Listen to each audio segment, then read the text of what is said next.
Բարև ձեզ, հարգելի բարեկամներ։ Առաջի հերթին ուզում եմ համոզեմ, որ լավ է լսվում։ Ընթացքում կարձագանք եք էլի, եթե խնդիր լինի, անցած անգամ ձայնի հետ խնդիր կար։ Եթերի ընթացքում, ոմանց մոտ կար, ոմանց մոտ չկար, բայց քանի որ ոմանց մոտ կար, խնդրում եմ, եթե ձայնի հետ հիմա խնդիր լինի, ընթացքում արձագանք եք, հա, գրեք, որ ձայնի հետ խնդիր կա կոմենտներում։ Так, կա արդեն որոշ թեմաներ, հա, որին ես ուզում եմ անդրադառնամ։ Այդ թեմաներից կխոսենք, հետո կանդրադառնամ ձեր կողմից հնչեցրած հարցերին։ Հիմա նորից կրկնեմ, եթե ձայնի հետ խնդիր կա, խնդրում եմ գրեք մեկնաբանություններում, որ ձայնի հետ խնդիր կա։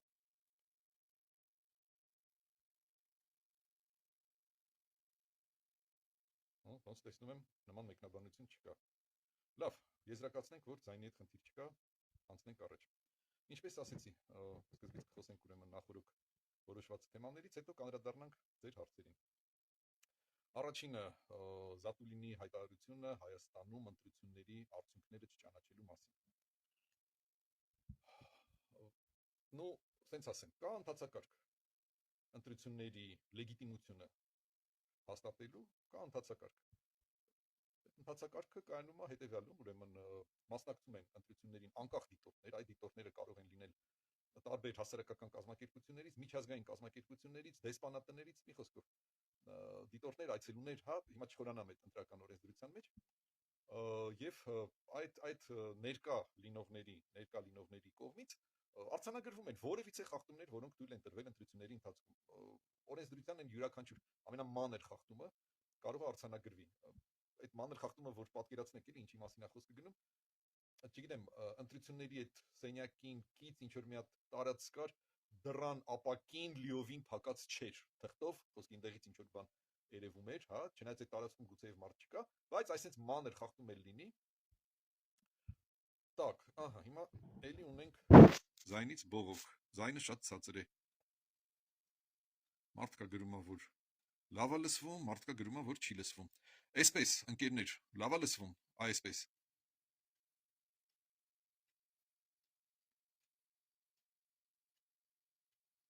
Խնդրում եմ նորից արձագանքեք, այսպես, նորմալ է լսվում։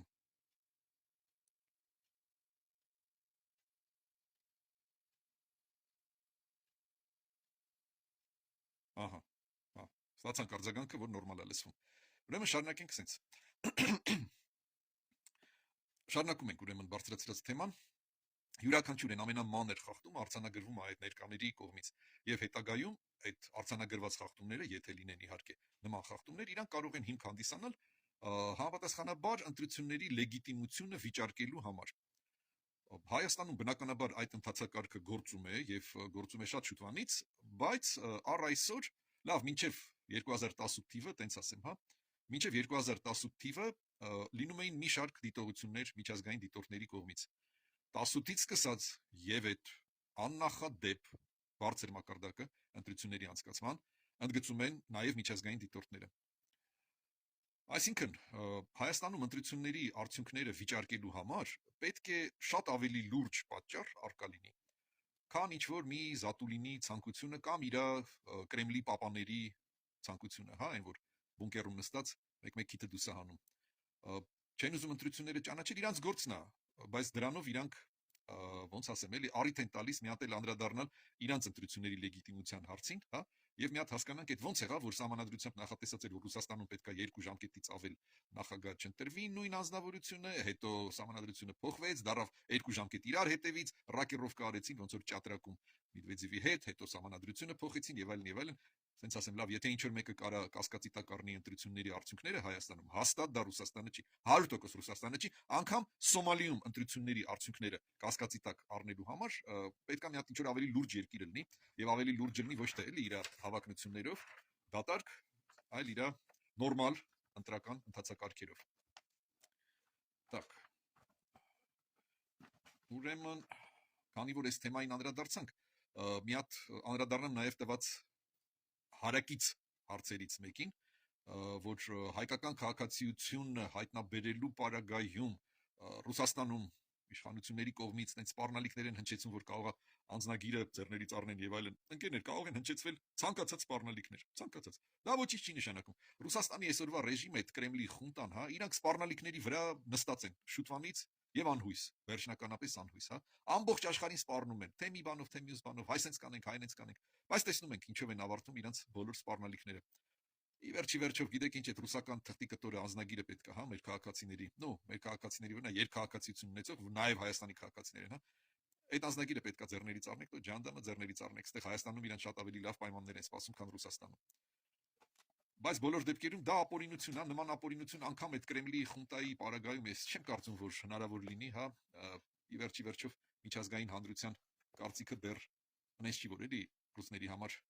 վերջնականապես նշանակություն չունի, չէ, շատ էլ մեծ նշանակություն ունի, այդ կարծիքի համար իրանք րոպեն մեկ դիմում են, այսօր իրանց միակ լսողը դա Ամերիկայի նախագահ Տրամփն է, բնականաբար նշանակություն ունի, իրանք լիովին կախված են արտաքին աշխարհից, հատկապես արևմտյան քաղաքակրթությունից, որտեղ կան տեխնոլոգիաներ, որը որ ոչ Ռուսաստանը ունի, ոչ էլ իրանց էս վերջերս աջակցող եւ օժանդակող Չինաստանը։ Սա Իրանից ուրեմն ընկերներ, այս հայտարարությունը Զատուլինի Իրանից ներկայացնում է միջամտություն Հայաստանի ընտրական ընթացակարգի մեջ, բայց սա ուժասպառ միջամտություն է, ուժասպառ։ Այսինքն ոնց ասեմ, այն վանդակի դիմացը, առյուծի վանդակի դիմացը, ուտյուրիկ շունիկը սենց հաչում է այս առյուծի վրա բան, մանավանդ եթե տերը հետևը կանգնած է, բայց ոչ մի բան անել չի կարող, ոչ էլ կարող է ներս մտնի անգամ եթե ուզենա։ Մի խոսքով, ինչպես միշտ Ռուսաստանը գործում է, Ռուսաստանը ասելով գիտեք ինչ Կրեմլի խունտան, Ռուսաստանը որն է, այսօր Ռուսաստան չկա, տարածք է մնացել այնտեղ, որտեղ բանդիտական իշխանությունն է, էլի, Ռուսաստանն էլ որն է, պրծավ Ռուսաստանը, շատ շուտվանից պրծավ, էլ չկա։ Այս միջամտությունը ընկերներ, ինքը ուժասպառ միջամտություն է, ավարտվելու է ոչ մի բանով։ Իհարկե, իրանք ինչքան կարան, խոչընդոտելու են, ինչքան կարան, վատությունը անելու են, ինչքան կարան, ապատեղեկատվությունը տարածելու են, արդեն կան համապատասխան դեպքեր ֆիքսված եւ ֆիքսված միջազգային կառույցների կողմից, որ Ռուսաստանի կողմից, այդ Կրեմլի խունտայի կողմից, այդ ռեժիմի կողմից կան արդեն միջամտության դեպքեր, իրանք փորձում են դեպքեր, որն է massական, զանգվածային գրող այսպես ասած իրականացում, իրանք փորձում են ազդել հայ ընտրողի վրա, հայ ընտրողի գիտակցության վրա, ում վրա կարողացել են ազդել ընկերներ, արդեն ազդեպրծել են, այն նրանք, որ ասում են, գիտեք ինչ կա, եթե ռուսը չլինի, թուրքը մեզ կուտի։ Մոռանալով, որ 20 թվին, 22-23 թվերին ռուսն ու թուրքը իրար հետ էին ուտում մեզ, այսինքն ուսուսի տված, շակալի նման, երկուսով ռուսն ու թուրքը մեզ իրար հետ ուսուսի տված ուտում էին 20-ին, 22-ին, 23-ին։ Դեով մոռացել է, իրանց վրա հիմա էլ ազդելը որն է, իրանց վրա ազդելը պետքա հոգեբուժական հաստատությունում լինի։ Մնացածի վրա չեն կարող ազդեն, պարզապես այդքան չկան, այդքան պրոֆեսիոնալիզմ չունեն։ Չմոռանանք, այդ խունտան իր ժողովրդի հանդեպ է թշնամական տրամադրված, իր իսկ ժողովրդի հետ, այդ դատարկ թուղթը ձեռները մարտիկ էս, A4 ձևաչափի թուղթը ձեռները դուրս են գալիս փողոց, դատարկ թուղթը ընկերներ կրկնում եմ, այդ դատարկ թղթով փողոցում հայտնվելու համար, մեկ է տեսնում ես մարդուն 5 տարի դատեցին, ազատազրկման։ Այդ աշճանի թշնամական է այդ ռեժիմը իր իսկ ժողովրդի հանդեպ, էլ ինչ ասենք մեր ժողովրդի մասին,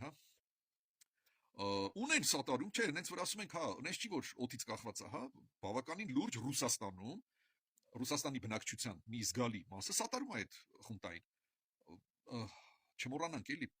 Ռուսաստանի բնակչության կազմը 17 թվից եվետ սկսեց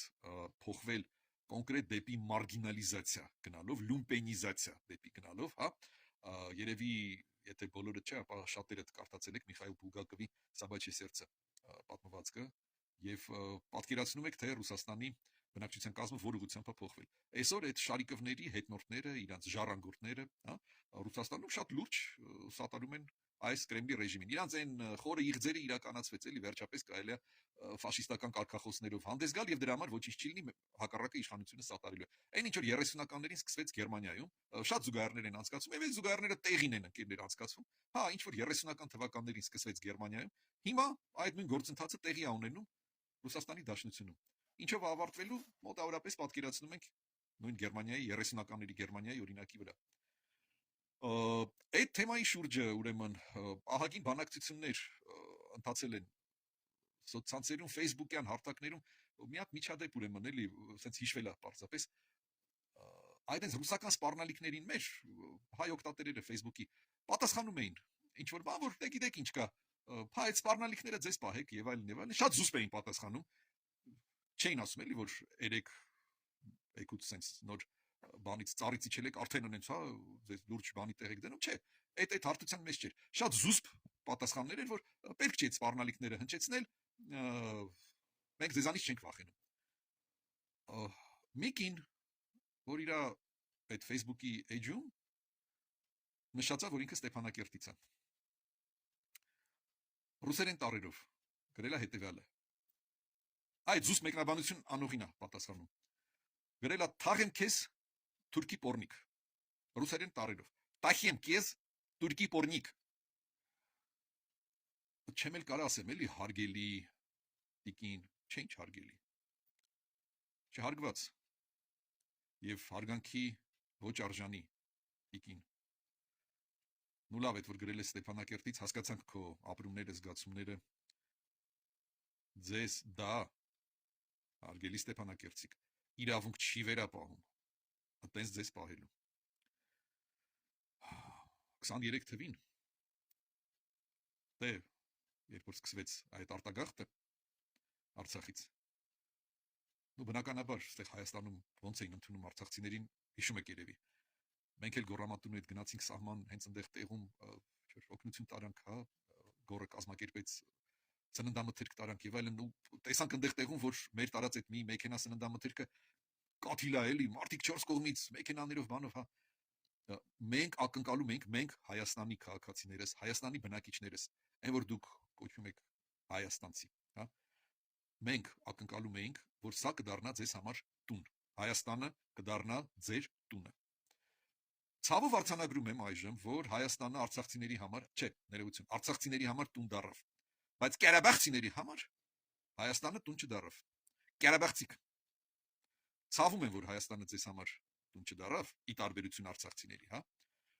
Եվ հորդորում եմ չմոռանալ, քանի որ Հայաստանը ձեզ համար տուն չդառավ, դուք փաստորեն այստեղ հյուր եք։ Ուրեմն ձեզ պահեք այնպես, ինչպես որ հյուրը պետք է իրան պահի, ուրիշի տանը։ Երբ Հայաստանը կդառնա ձեր տունը, ավելի անմիջական ձեր կարծիքը կարտահայտեք։ Իսկ այն հային, ով որ մեր ազգի արժանապատվությունն է պահում, նման ձևով, նման մեկնաբանություն գրելը, մի արեք ընենց, որ մենք ձեզ գնահատենք այն նման մեկնաբանությունների հիման վրա։ Մի արեք, հաստատ դուրներդ չի գա։ Ես ձեզ երաշխավորում եմ, դուրներդ չի գա։ Սա իմ ասածը, ընդգծում եմ, չի վերաբերվում արցախցիներին, արցախցի արժանի զավակներին, հայ ժողովրդի, իրանց համար Հայաստանը արդեն տուն է դառել։ Բայց Ղարաբաղցիների համար եւս մեկ անգամ ընդգծում եմ, ձեզ պահեք հավուր պատշաճի։ Մի արեք ընենց, որ մեր վերաբերմունքը ձեր հանդեպ, հա։ Մոտենա նրան, թե ինչպես եք դուք վերաբերվում մեզ։ Հաստատ ձեր դուրը չի գալու, եւս մեկ անգամ կրկնում եմ։ Մի փորձեք մեր համբերությունը։ Մեր համբերությունը շատ մեծ է, ահավոր մեծ է։ Մեր ազգը այս բաների մեջով անցել էլի։ Հա, բայց անսպար չի մեր համբերությունը, հա։ Վերջ գոյություն ունի, այդ վերջը որ հասնում է, հաստատ դուրներդ չի գա, եւս մեկ անգամ եմ ասում։ Էլ չեմ անդրադառնալու դրան։ Իդեպ, հետաքրքիր բանը, այդ նույն քննարկման տակ տեսնում ենք մի շարք ադրբեջանական օկտատեր, ադրբեջանական բանը, ակաունտը, հիմա չգիտեմ, ով է գրում այդտեղից էլի, ադրբեջանցի է գրում, ռուս է գրում, ղարաբաղցի է գրում, թե կարող է չգիտեմ էլի մի հատ բոթնետ է, հա, ոչ մեկ էլ չի գրում, հա, ավտոմատ բաներ է գեներացնում կոմենտներ, ուրեմն ադրբեջանական օկտատերերի անվան տակ մի շարք մեկնաբանություններ, որոնք համահունչ են ռուսների, ռուսական օկտատերերի եւ ղարաբաղցի օկտատերերի կողմից արած մեկնաբանությունների նույն ոճի մեջ է, նույն ոճի։ Չգիտեմ, կարանք ենթադրենք իհարկե, որ սա դե այտենց համընկել է էլի մարդկանց կարծիքը։ Ադրբեջանի, Ղարաբաղի, մեկ է Ռուսաստանի օկտատերերի կարծիքը պարզապես համընկել է, հա, պատահում է, դեպք է։ Բայց շատ ավելի տրամաբանական է ենթադրել, որ սա մի կենտրոնից է կառավարվում, եւ մենք գիտենք այդ կենտրոնի հետևում ինչ ուժեր են կանգնած, այդ նույն Կրեմլի խունտան եւ մեր հայաստանցի օկտակար ապուշները, որոնք պատրաստ են այդ, չգիտեմ, արդեն 5000 չի, ոնց որ թանկացել են, հա, դրույքաչափերը, հա, այդ ինչ որ մի գումարի դեմ իրանց երկրի ապագան գրավ դնել, հա, դե Всемени без урода, ռուսը լավ խոսք ունի, Всемени без урода, մենք էլ ունենք այդ ուրոդներ։ Եվ եւս մի հատ դիտարկում, այդ հիմարը, որ այտենց վիրավորական մեկնաբանություն գրեց, մի հատ առարկություն չտեսա, որ օկտատիրոջ էջում հայրենիքը նշած լինի Արցախը։ Արցախցիներ ջան, ձեզ եմ դիմում։ Գուցե ժամանակն է մի փոքր ձեր пассивությունը, այդ ձեր չեզոքությունը համարում եք լոյալություն, չէ, դա տես չի։ Լոյալությունը տես չի լինում։ Ձեր այդ пассивությունը մի փոքր վերանայեք, հա։ Մի փոքր վերանայեք։ Առաջի հերթին ձեզանից եք ակնկալում, որ դուք ձեր այսպես կոչված հայրենակիցներին մի քիչ կսանձեք, էլի, կասեք, չէ, չի կարելի, ի՞նչ է նշանակում, թաղեմ քեզ թուրքի պոռնիկ, ի՞նչ է նշանակում, ոնց է։ Եվ ինչի համար եք դուք դա գրում։ Որ Կրեմլի խունտայի հետ համաձայն չէին, հա, օկտատերերը տենց մեկնաբանություն եք անում, չտեսա ոչ մի տենց մեկնաբանություն, արցախցիք, նորից եմ ձեզ դիմում, սանձեք ձեր հայրենակիցներին։ Հասարակության մեջ վերաբերմունք է գեներացվում բացասական այն նման մեկնաբանությունների հիման վրա։ Մի քիչ աչալուրջ մոտեցեք դրան, էլի։ Իմացեք, էլ չի լինելու է, ռոբիկ շմոբիկ զիր ձիբիլ։ Անցանք։ Այդ իմացեք հաստատ, ընդ ով ուզում է ինչ ուզում է ձեզ խոստանա։ Այդ դարաշրջանը Հայաստանում վերջացավ, ընկերներ, ավարտվեց։ Եթե հույսով եք, որ էլի անդրադառնալու ենք ալոխ մունքունք լի, չէ, ձեր ցավը տանեմ, պրծավ, լոխ մունքունքը անվերադարձ ավարտվեց։ Հիմա ձեր լոյալությունը փորձեք ցուցաբերել ոչ թե ադրբեջանական թայֆին, հա, ադրբեջանցու գլխավորած թայֆին, Սայդովիչի գլխավորած թայֆին, այլ փորձեք ձեր լոյալությունը ցուցաբերել ձեր հայրենիքի հանդեպ։ Եթե իհարկե Հայաստանը համարում եք ձեր հայրենիքը։ Եթե չեք համարում, եւս մեկ անգամ եմ ասում, ուրեմն ձեզ պահեք հյուրի պես։ Ոնց որ հյուրն իրեն պահում։ Իդեպ, երբ որ խոսում ենք ադրբեջանցիների վերաբերմունքի մասին, գիտեք, այդ բանը մանավանդ այդ սուտ դիլեման, այդ նարատիվը, որ դրվում է, եթե ռուսը չլինի թուրքը, ռուսի տակ չպարկեք, ինչ թուրքի տակ պարկեք, այդ ձեր ցավը տանեմ, դուք հասարակած տանն եք ծնվել եւ մեծացել, պարտադիր պետք է մեկի տակ պարկեք։ Բավական է էլի պարկեք սրա տակ, նրա տակ։ Հո դուք բարդակում չեք ծնվել, այդ ձեր տունը շինվի։ Ամոթ էլ ասա ասել, հա։ Ինչքան կլինի։ Բա ինչ թուրքի տակ պարկեք, այնար դուք պարկեք ում տակ ուզում եք։ Հայաստանը հանգիստ թողեք, վայ։ Մենք հասարակած տանը չենք ծնվել։ Մեզ համար պարտադիր չի ինչ որ մեկի տակ պարկելը։ Սա կարող եք հասկանալ։ Տեղավորվում է այդ փոքր գանգոսկրի մեջ։ Ու թարգեք այդ սուտ նարատիվը, որ եթե ռուսի տակ չպարկենք, ուրեմն թուրքի տակ պետք է պարկենք։ Ամոթ է, մարդ, ամոթ է։ Այդ ձեր խասյաթը թարգեք։ Ուզում եի անդրադառնայի թուրքերի, մենք հիմա թուրքեր ասելով ընդհանրացնում ենք մեր խոսակցականի մեջ, հա, Հայաստանում ընդհանրացնում ենք ադրբեջանցիներին, թուրքերին։ Եկեք ես տարանջատած կասեմ, էլի, հա, թե թուրքերի, Թուրքիայի թուրքերի, հա, թե ադրբեջանցիների վերաբերմունքի մասին երկու բառ ես գիտեմ իմ լսարանը մեծամասնությամբ իմ հասակակիցներն են, լավ, իմ սերնդակիցներն են, սենց ասեմ, մենք նույն ժամանակ ենք ապրել, նույն բաներն ենք տեսել, սովետի ժամանակ ենք ծնվել, մեծացել, հա։ Ուրեմն իմ սերնդակիցները տեսել են շատ մոտիկից ադրբեջանցիներին, իրանց հետ առաջվել են, շփվել են։ Ինչ վերաբերվում է Թուրքիային, դե սա ոչ մեկի համար գաղտնիք չի։ Թուրքիայում, այսօրվա Թուրքիայում, ես շեշտում եմ, այսօրվա Թուրքիայում Հայաստանի, նու լավ, sense չասեմ, հայերի նկատմամբ, բայց հատկապես Հայաստանի ժամանած հայերի նկատմամբ, հա, շատ հարգալից վերաբերմունք է, շատ։ Ես շատ լավ գիտակցում եմ, որ հիմա մարդիկ կուզենան ընդդիմախոսել եւ կասեն, եղբայր, հասկացանք այսօրվա Թուրքիան, բայց մեր պատմական հիշողությունը դեռ ողջ է եւ մենք հիշում ենք 15 թիվը, մինչև այդ ընչի 19-րդ դարի 90-ական թվականները Աբդուլհամիդի կատարած կոտորածները եւ այլն եւ այլն։ Իհարկե հիշում ենք, իհարկե չենք մոռացել։ Այդ ամենը եղել է, դա փաստ է։ Դրա հետ մեկտեղ, ընկերներ, հрьяաների կոտորածը նու սենց կոպիտ հաշվարկով 4 անգամ ավելի զոհեր տարավ հрья ժողովրդից, քան հայկական կոտորածը, որը իրականացվեց Օսմանյան Թուրքիայում։ Մեր դեպքում խոսքը գնում է 1.5 միլիոնի մասին, հрьяաների դեպքում խոսքը գնում է 6 միլիոնի մասին։ Մենք կարող ենք շատ խոսել, որ գիտեք ինչ պատմական այդ աղբյուրները տարբեր թվեր, հա, բայց ընդունված նարատիվը մոտավոր միջին սա է, կա 1.5 միլիոն թիվ ստեղ մեր կողմից եւ 6 միլիոն թիվ հрьяաների կողմից։ Ինչքանով են այդ թվերը հիմնավորված, դնենք մի կողմ։ Այսօրվա արդի պատմական գիտությունը դա է ընդունում, հա։ Սա է։ Բայց հрьяաների եւ գերմանացիների, որոնք իրագործել էին այդ ցեղասպանությունը հрьяաների եւ գերմանացիների փոխհարաբերությունները այսօր ավելի նորմալ են, քան գերմանացիների եւ ֆրանսիացիների։ Տեսեք, պարադոքս է, էլի, չէ՞։ Բայց արի ու տես, որը տենց է։ Էլի շատ մարդիկ կուզենան ընդդիմախոսել եւ կասեն, լավ, բայց մի մոռացի, որ Գերմանիան ինչ քայլեր արեց, ցեղասպանությունը ճանաչեց հрьяաների, հա, ռեպարացիաներ վճարեց եւ այլն։ Ընդունում եմ, բան չասեցի։ Իհարկե, այսօրվա Թուրքիան շղթում է ցեղասպանությունը, սա էլ է փաստ։ Այդ սա ընդունում եմ, ընկերներ։ Իմ ասացի իմաստը զուտ այն է, որ չի բացառվում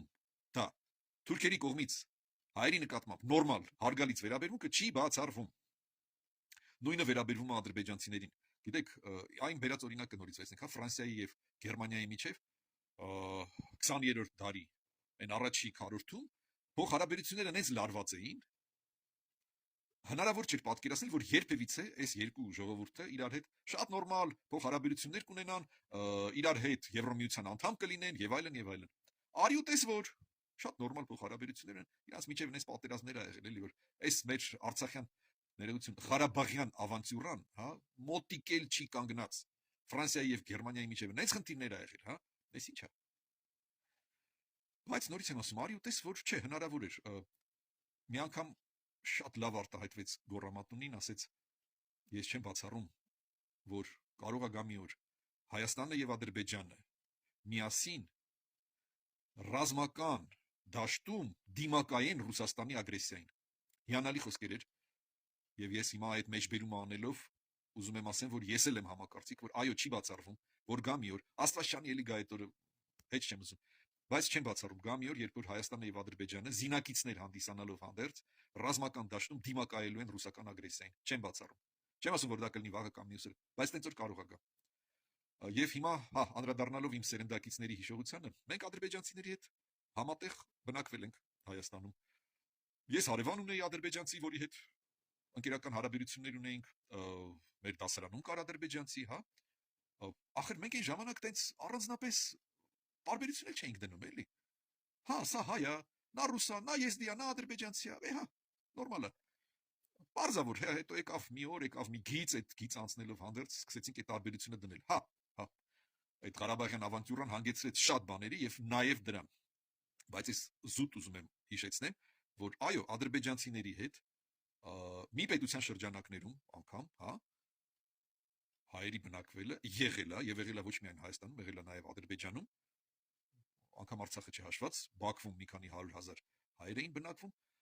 Հասկանալի է, որ կային խորքային խնդիրներ, եւ այդ խորքային խնդիրները, հա, այդ խորքային խնդիրները չլինեին, հայ ժողովուրդը այնքան հիմար չէր, որ այդ Ղարաբաղյան ավանտյուրան այդտենց կուլ տար, էլի, բայց այդ խորքային խնդիրները հանգեցրել էին նրան, մեր մեջ ոնց որ հա կար, էլի, այդ չբավարարված այդ խնդիրը, այդ պատմական արդարության վերականգնումը եւ այլն։ Մի կողմից էլ այնար պատմական արդարություն ընդունեցի, բալավ, եթե մոնղոլները որոշեն պատմական արդարությունը վերականգնել, ընկերներ, ինչ ենք անելու, տակից դուրս չեն գալու, ամբողջ տարածաշրջանը տակից դուրս չի գա։ Այս մարդիկ էլ կարան հիշեն, չգիտեմ, այնտեղ 12-րդ դարը էլի, 11-րդ դարը, ասեն, լսեք, այս ամբողջ տարածքը Ռուսաստանի մեծ մասով բանով, մերն էր, ռուսներն են մեզ հələ հարկ էին վճարում։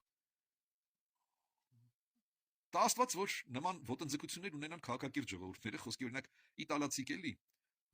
հետ գնան մեր թվարկության առաջի երկրորդ դարը, երրորդ դարը, հա, ասեն այ մարդ, այս ամբողջ տարածաշրջանը մեր հսկողության տակ էր, Անգլիան էլ հետը, ընդ Աֆրիկայի մի կտորը եւ այլն եւ այլն։ Ընկերներ, բան չասեցի, հա, մենք բոլորս իհարկե այդ ցավը ունեցել ենք, մեծ հայկը դրել ենք քարտեզին, նայել ենք 400,000 քառակուսի կիլոմետր, հիմա մնացել է 30 էլ չի կասում եւ հա, այդ սա հասկացանք։ Հա, սենց եթե ունենայինք կախարդական փայտիկ կամ գտնեինք այն Ալադինի լամպը, հա, երևի առաջի ցանկությունը բոլորինս կլներ դա էլի, այ մեծ հայկը այն լավ էլ անեկդոտ կա դրա վրով էլի ոսկե ձկնիկ բռնելուց, որ հայ ասում է, այս ուզում եմ հիմիկվա Հայաստան, այս մեծ հայկի չափսի լինի էլի, հա, վերականգնվի այս սահմաններում։ Հիմա ընկերներ, հա, պատմության ընթացքում շատ բաներ ա եղել, շատ բաներ ա փոխվել։ Այսօր ունենք իրականում այդ լավ ասում էլի Փաշինյանը, իրական Հայաստանը, հա։ Այսօր ունենք սա այդ 29700 քանի քառակուսի կիլոմետրը։ Սա ունենք ընկերներ։ Երևի թե մտածենք սա ծաղկացնելու մասին,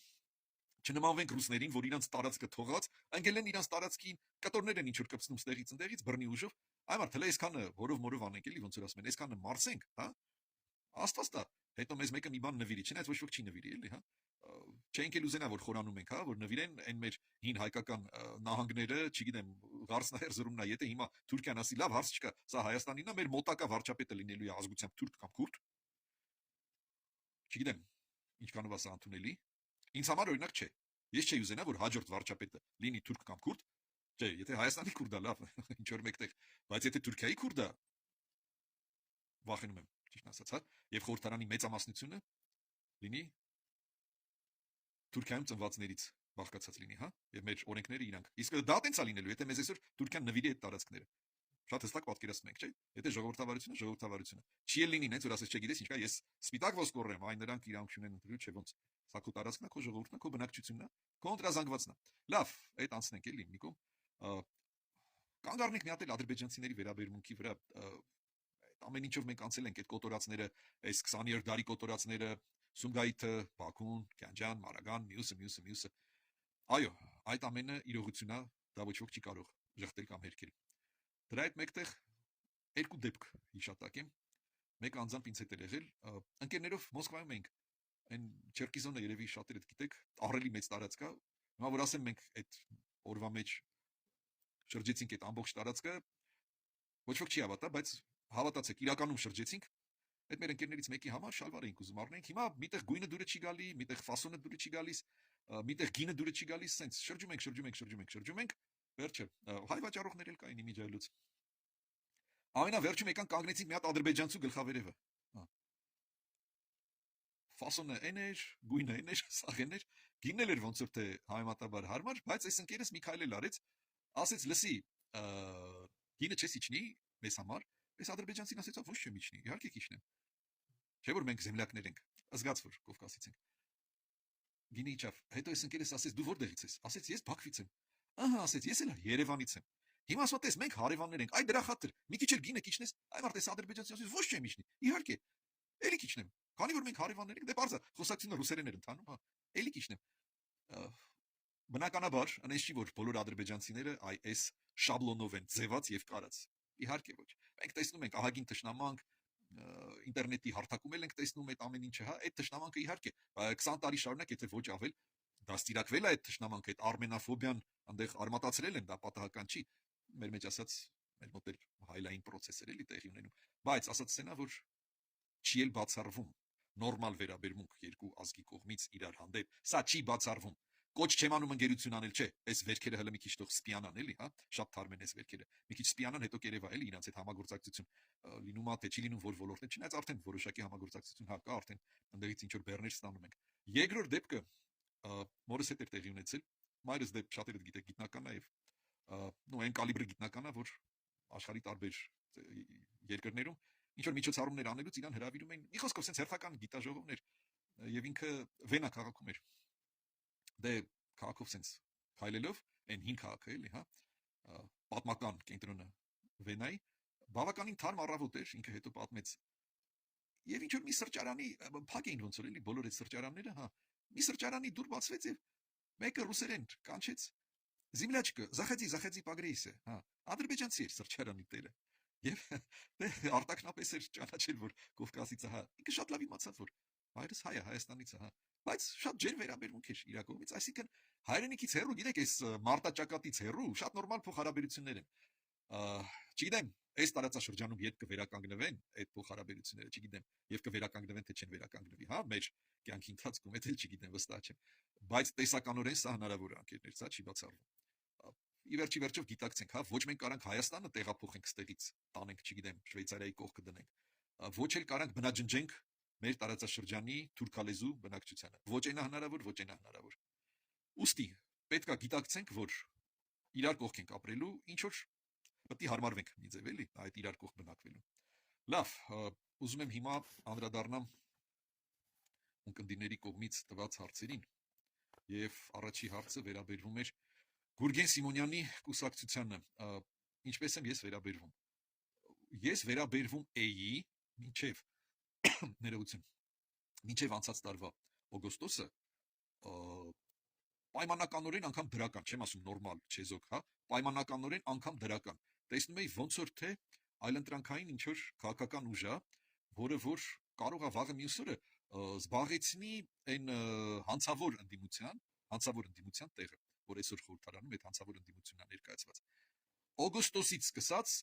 վերաբերվում եմ բացասական, երբ որ Գուրգեն Սիմոնյանը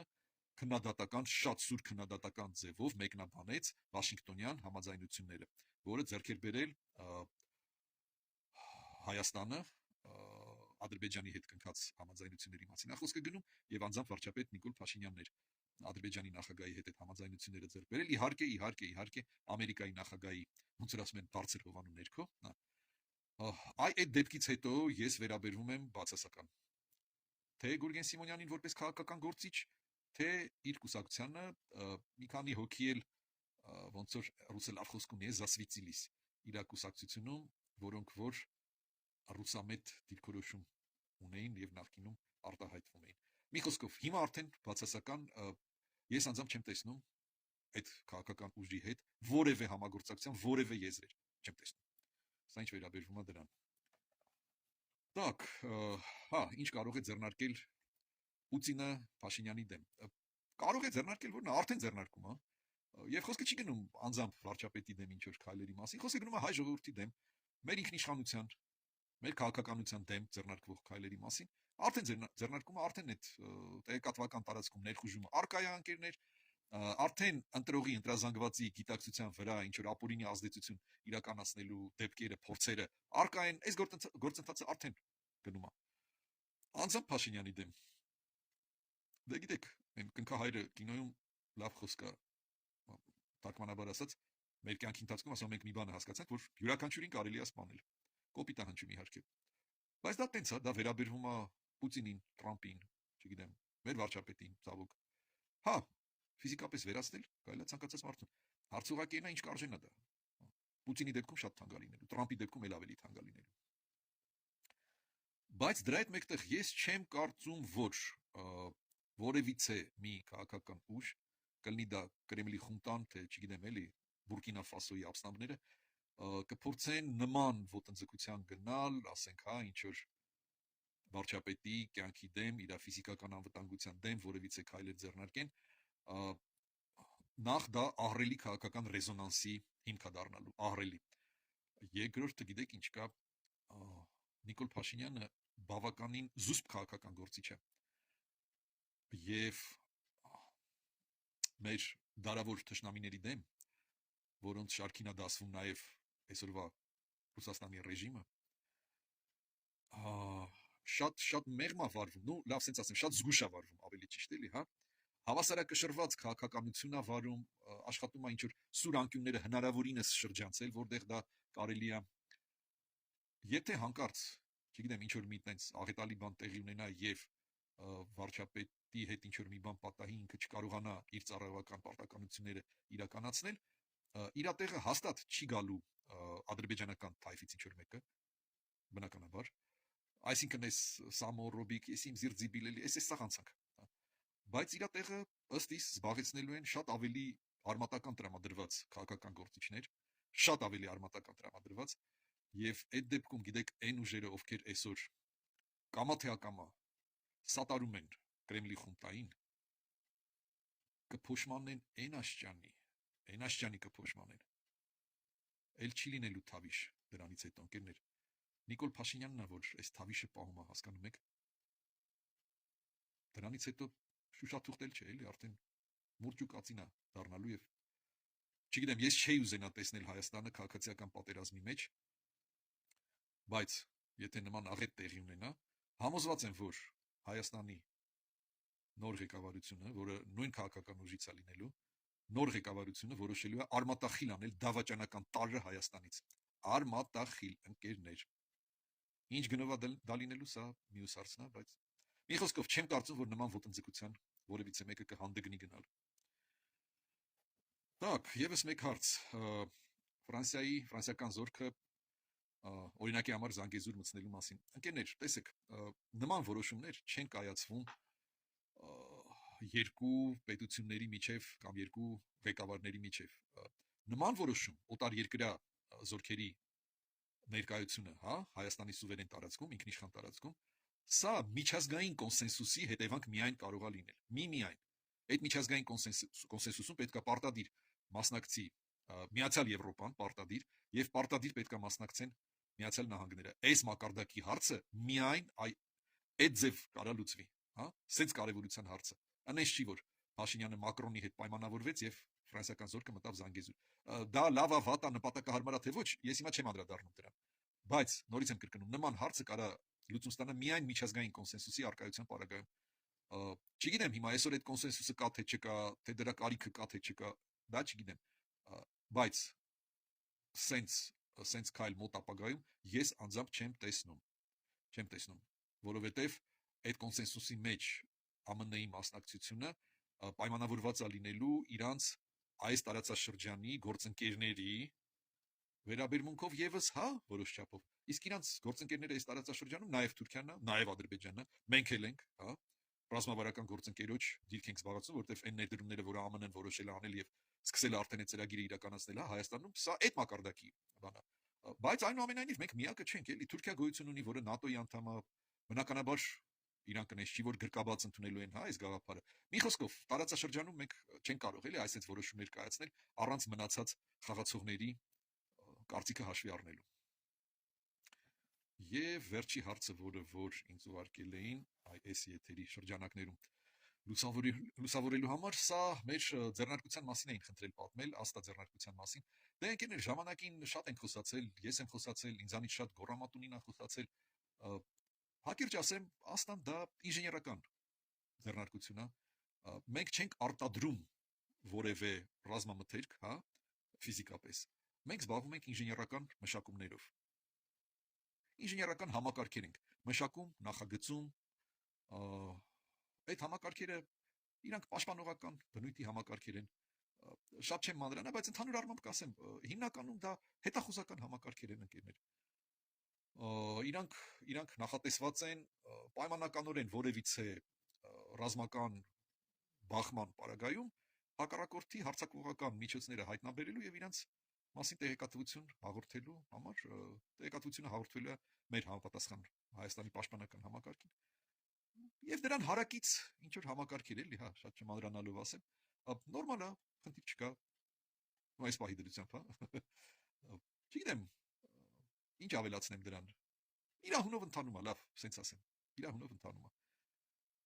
Մեր ինժեներական գործընթացը շարունակվում է աստայի շրջանակներում։ Նորմալ է, այս պահի դրությամբ անգամ աջակցության կարիք չկա, սենց ասեմ էլի, հա։ Իր հունով գնում ամեն ինչը։ Օգտվելով առիթից ուզում եմ իմ խորի շնորհակալությունը հայտնեմ իմ եւ աստայի մյուս մասնակիցների անունից, բոլոր նրանց, ովքեր այս ընթացքում խոսքով, գործով, ոնց էլ դա լինի, աջակցել են աստա ընկերության գործունեությանը, այդ ասենք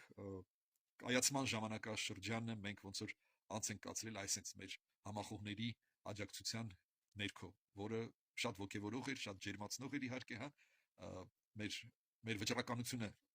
անհրաժեշտ մակարդակի վրա պահելու համար դա ամենահզոր գործիքն էր եւ շատ շնորհակալ եմ եւ շատ շնորհակալ ենք բոլորիցդ ընկերներ։ Սա ինչ վերաբերվում էր աստայի գործունեությանը։ Ընկերներ, այսքանով նախանշված թեմաները ավարտվեցին։ Ես ուզում եմ հիմիկվանից ինչ որ անոնսի ձևով ասեմ, որ կուզենայի մի հատ եթեր անցկացնել ռուսերեն լեզվով, որը նախատեսված է լինելու եւ ուղղված է լինելու մեր հայրենակիցներին, որոնք մշտապես բնակվում են Ռուսաստանում։ Կա ասելիք իրանց, կոնկրետ ասելիք կա, եւ ես ուզում եմ այդ խոսքը ուղղեմ իրանց ռուսերեն լեզվով, չեմ բացառում, որ հենց հաջորդ եթերը լինի ռուսերեն լեզվով եւ ուղղված լինի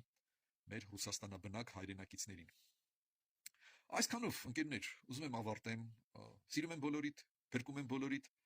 կոչ եմ անում բոլորիդ հաշվի առնելով այս առաջիկա ընտրությունների արդեն ինչքան է մնացել, հա, 3 շաբաթ,